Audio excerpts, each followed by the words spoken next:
gotta fix the camera. Of course it goes live while I'm trying to fix the camera. Hold on, let's fix that. Then we'll get that, and then we get this. Sheesh, that figures how it works. Okay. I think we got it now. All right, that's pretty funny. Of course, like I push the button and to try to get it, and then it doesn't even pop up the right way. That's okay. What's up, everybody? Happy, what is today? Happy Tuesday, and happy with everything that's going on. And I was just reading through everybody's, all the comments from yesterday's post, and it looks like people are doing pretty well, which is really awesome to see. I'm loving everything. Hi, Melissa, popping on right now. Like 11 people on, and we're popping on, trying this a different way. So I've got my phone, I got my computer, and I got my extra screen so I can see your guys' questions, as well as I can see the questions from the YouTube. I can see the questions from yesterday, and then I've got some other stuff pulled up too, just in case there's any more questions on that. So, but let me get into a couple things here. So from the looks of everything yesterday and what people were posting about,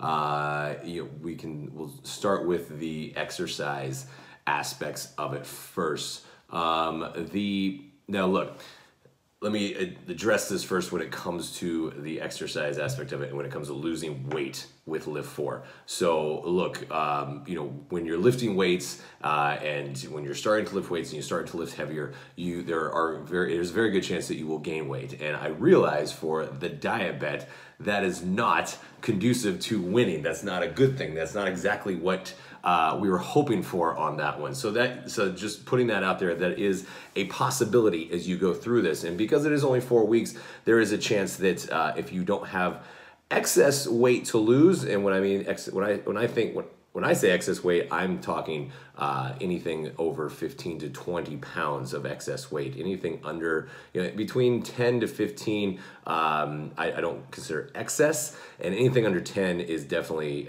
is more, to me, is like more fluctuation aspect of it, and that's really when you're honing this. So if you're looking to lose that, that's going to be a little bit more of a challenge than if you're looking to lose 20, 30 pounds. It's going to be a lot easier to potentially lose some weight during these 4 weeks. So I get it, and that's always a challenge when it comes to a diet bet, and also including what you're doing in this program. So hopefully, though, with that said, hopefully everybody that is doing this, that if you are looking at the scale, which you have to, obviously, for the diet bet, and you're looking at this and you're saying, man, I've actually gone up a pound, and I'm not going to lose 4% of my body weight during this diet bet. Hopefully, though, you have been getting some sort of value from this, and it really comes down to obviously the value, and that's what I said as we were starting out with this, the value from the documents, the 9-page documents with all the the hyper calendars and the macro breakdown and stuff. So hopefully that is what a lot of people are taking away from it. And so yeah, it looks like Amy, 5 pounds are a struggle, but it's thank you, worth it to get all the info. So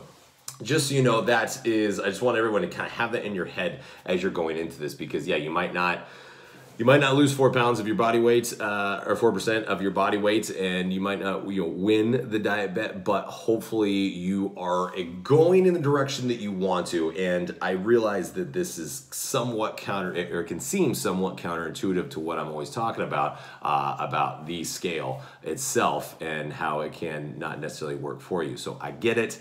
But this is also for the diet bet is great for people who are needing the motivation and have the opportunity to lose 4% of their body weight to make some money at the same time. So with that all that said, okay, so there's that, guys. So the point of all of that is to not freak out if you are gaining weight, and going through some of the questions and comments from yesterday. It looks like there's a few instances of that, and looking through the comments today, there's a couple instances of that happening, and that's okay. And I would say if you're feeling that and you're feeling like you really want to push yourself for these last couple weeks, the last 2 weeks of the diet bet, then in terms of the shredding aspect of it, then you can definitely lighten up your weight. You can definitely go a little bit more, and you can go longer for your workouts, to burn more calories. That's obviously a great way to do it. It's up to you on that one. So there's that. Okay, so and then in terms of the exercises themselves, or the doing Lift 4. This is, it looks like pretty much everybody is on track with their workouts, which is great. And look, I get it. The weekends.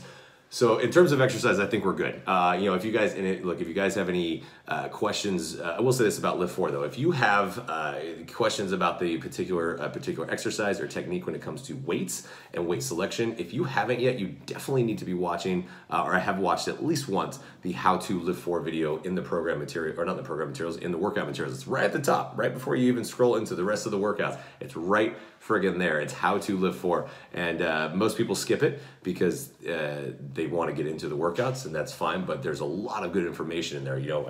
I didn't record that just to hear my own voice. It was a lot of good information to talk about weight selection, and then how to select your weights and how to pick up your weights properly, and all these different things. There's a lot of good information there. So one, you need to be looking at that, and two, you need to also make sure that you are listening to the cues. Lift 4 we filmed very differently. That's why I'm not doing the workouts in these videos for a reason. I wanted this to be more of a personal training type workout where you feel that you are getting a personal trainer, and that's why at 32 workouts plus the 2 stretching videos. I'm kind of doing the stretching videos with you, but the 32 workouts are like personal training sessions. So I'm constantly cueing towards your technique and all these things. So the message that I get of like, why do I feel the chest press and chest flies in my shoulders? What am I doing wrong?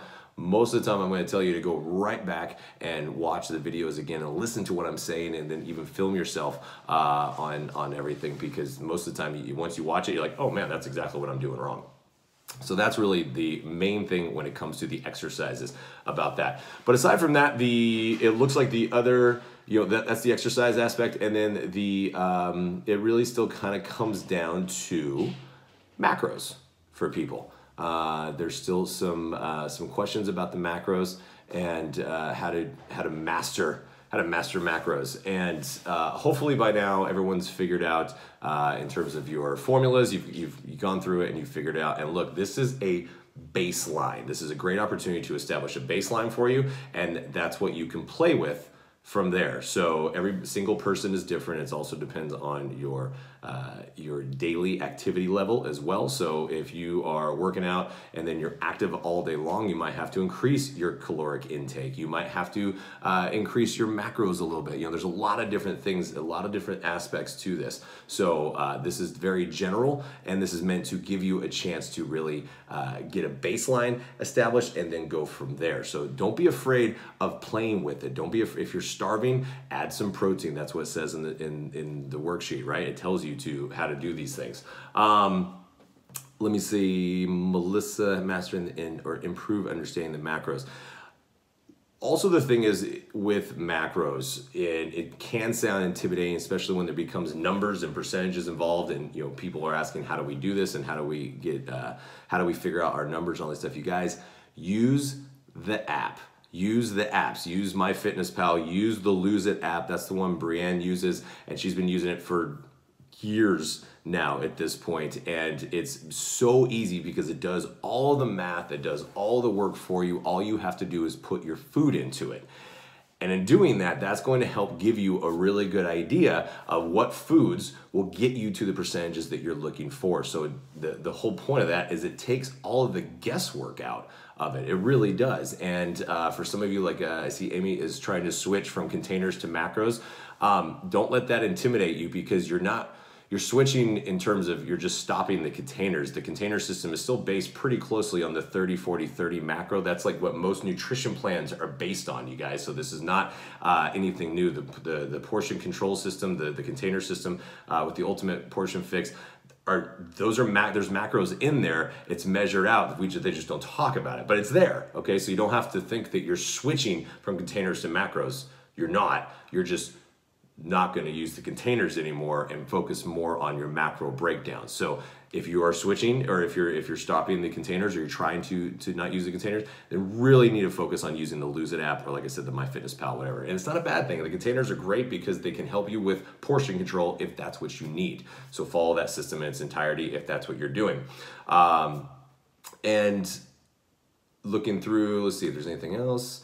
Was on target. Macros on Saturday. Would like to have to unlock the features. Say which towards. So, Chrissy, you were saying that you were on target for your macros on Saturday, but you have to unlock the features to say which foods go towards the which macro for the total. You can probably just, if you're talking about the Lose It app, then you just need to look at your total. You just look at your pie chart. That pie chart shows you exactly what you need left. And again, the more you use this, the more you're going to get the feel of like, okay, I need a protein. So what am I going to do? I'm going to have a shake. That's usually what we're doing on that one.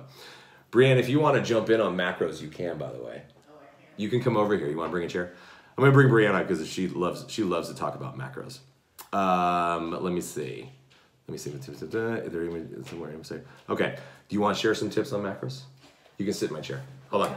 I'm gonna let Brianne come in. No, you're gonna sit in the chair for a second. Here we go. So the big question that people are having, obviously, is mastering macros. When they're looking at these things, they're gonna get all excited. See, they're excited. Hi. Yeah. So that's the camera. Okay. And then this is so when they're talking about it, they're saying, if you think about what are people doing and what are people looking at in terms of using the Lose It app, because you use it every single day. I do use it every day. And it's something that you live by. So how, maybe give them a couple of tips on the best way to use it and quick little secrets. Okay, so quick little secrets on how to log your food into even MyFitnessPal. They're very similar apps. So if you're eating a food that's in a package that you buy from a store, there's going to be a barcode on there, and you can actually use the app to just scan the barcode, and all of your macros, your calories are just going to populate into the app for you. So you don't even have to do any of that stuff. But if you are making a meal, you can just manually plug in each little ingredient into that meal for your day. So it's actually, it's pretty easy. I think most of you guys know that Joel and I use CaterFit for our meals, for our daily meals. So every day I go in for breakfast. CaterFit has all the macros and the calorie breakdowns for each meal that we get, and I just manually put it in there. So I want to see if I can show you guys an example. So let's see. I don't even know if you guys can see this. Probably not. No. But so basically for my lunch yesterday, I had a tequila grilled mahi salad, and I added some balsamic vinegar to there. So I just went in the app, I plugged in all the numbers into that meal, and then it populates, like what Joel was saying. For me, you can see this little pie chart up here. So it's telling me based on the input, the breakdown of my meal for that day. So what were my macros for that specific meal? And then once the day is over, I can go in and I can see my full day. Like this big pie chart is going to tell me what fats, protein, and carbs I had for the full day. So by the end of the day, I look at it and I think, oh my gosh, my protein levels are really low today. I can add a protein shake, or I can have, some Greek yogurt, or, whatever would fit into the calories I have left for the day. That's usually how I gauge my meals and my food intake for the day. So I hope that makes sense. I haven't been reading any of the responses yet. Yeah. So, and then what are you giving them like some ideas on, if they're looking that they need to lessen their carbs, they need to increase their protein, like your favorite snacks? Oh my gosh, my favorite snacks. Okay, so it's always protein rich. Yeah. In our house, it's always about the protein. It's always protein rich because for whatever reason, like protein goals are like the hardest to meet when it comes to meals, because a lot of the meals we have, we're going to have some protein, some carbs, and some fat. Because, I imagine most of you guys do this too. You have a very balanced meal. But our protein goals are pretty high because that's actually what helps you build muscle. That's what helps you feel fuller for longer. It helps you lose weight. Protein is such an important macronutrient. And as you saw in the PDF that we had for you guys in this group, that it's really important to keep those really high. So that's usually the macronutrient that I need to focus on for my snacks. So I keep my snacks like super high protein. So I will do, I'm not lactose intolerant. I don't know about people in this group, but a lot of my stuff is dairy, a lot of my snacks. So Greek yogurt is awesome because it's super low calorie and it's super high in protein. So I'll even mix in Recover into my Greek yogurt. So the chocolate Recover it tastes like chocolate mousse. It's amazing, and it's super, super, super high in protein. So if I do like one container of Greek yogurt and like half a scoop of the Recover, it's like 30 grams of protein. And then you can add in some sliced strawberries or something in there to, make it a little tastier. And that's a really, really good snack. Let me think, other snacks, beef jerky is a really good one. I love Quest protein bars because they're super high in protein and they're high in fiber, and both of those keep you really full for a long time. A lot of times I can't even eat a full one. I'll just eat half of one, and it kind of satisfies me, and maybe I'll eat the other half later. It just kind of depends on your hunger levels and what you're feeling like for that day. But I also have a sweet tooth, which is why I gravitate towards these like sweeter snacks. Tell Riley what your favorite breakfast is. My favorite breakfast is, so if I'm making breakfast, my go-to is a third of a cup of oatmeal, like the quick oatmeals, and then I'll put a scoop of chocolate recover in it after it's cooked, and then I'll put a tablespoon of the peanut butter that I love, all-American peanut butter. I'll put a tablespoon, maybe 2, in there, and then I'll top it with like some strawberries or some blueberries, and that's, oh my gosh, it's by far my favorite breakfast. It's amazing. It's super high in protein. There's a lot of fiber in there, so you feel satisfied for a really long time. I mean, Joel knows. Mm-hmm. I make that. I could eat that every day, and I'd be very happy with it. Yeah. What else? Any other tips on macros before we move on? I don't. You know what? I feel like macros are really easy, and for whatever reason, people really struggle with it, and it seems to complicate a lot of people. But once you understand the app, if you're using Lose It or if you're using MyFitnessPal, and you're used to logging your meals and your snacks and every little thing you eat, it becomes really easy, and you can see the patterns, and you can see, okay, if I'm gonna hit my macro goals, usually I need to eat, this much protein in every meal, and you. Okay, and you can really like gauge what it is you need to eat every day, and for every meal. Is I think a lot of us eat a lot of the same things every day because it's easy. If maybe you're meal prepping and you meal prep your lunches, and it's probably going to be pretty similar foods every day because you've meal prepped on Sunday. You'll start getting an idea once you've logged your food if you're meeting your macro goals or not. And then you can kind of switch it up, the next week. If you're like, okay, my protein goals I didn't meet them. Maybe I need another hard-boiled egg with my lunch, to help meet my protein goals and get those healthy fats in there. It's kind of trial and error, but I think it's fun. And I personally like logging my food because it helps me be accountable to my goals. And I mean, otherwise I'll mindlessly snack all day. I'm the type of person that I love to eat, so it helps me control my food intake, and I think it's a really, for me at least, it's a really, really good tool. So based on everything we've given them so far, we've given them the baseline, the breakdowns, and so you can see Melissa's here saying, still having trouble finding the balance between calories compared to macros, which. So what's your tip on that? Because we're talking total calories, and macros make up the total calories. Yes. So, so your macros are your calories. Your calories are broken down into macros. It's not calories versus macros, guys. Yeah, calories are made up of macronutrients. Your macronutrients are going to make up your caloric intake for that day. It's the same thing. You're just breaking down your calories into specific macronutrients. So you're not just eating lettuce all day. You need to have a good balance of different types of food, and that's where the macros come in and help you see where your calories are coming from. I want to say the biggest tip that I can give is just balance your meals. Like always, like aim to have a healthy fat, a carb, and a protein. I think most meals are usually made up of those ingredients, those bases, whether it be like a brown rice with a chicken and a vegetable. I think, that's kind of the go-to in terms of the fitness community, that type of meal. But once you break it down like that, and then when you log it, you can see how you're balancing out. So then you can see, okay, maybe I didn't have enough chicken. I needed to add, a few more ounces of chicken. I want to say that that's maybe the easiest way to start. And, you know, you guys can look at the 3-day meal plan that was included in that PDF, and that kind of gives you an idea of, you know, good meal ideas and balanced meal ideas to help you meet your total caloric goals and your macronutrient goals. Yeah, and the beauty of this, guys, is you do this. This is not something that we practice in terms of timing during the day and throughout the day. There's not a saying, well, we're only going to eat this during the morning and we're going to skip carbs at night.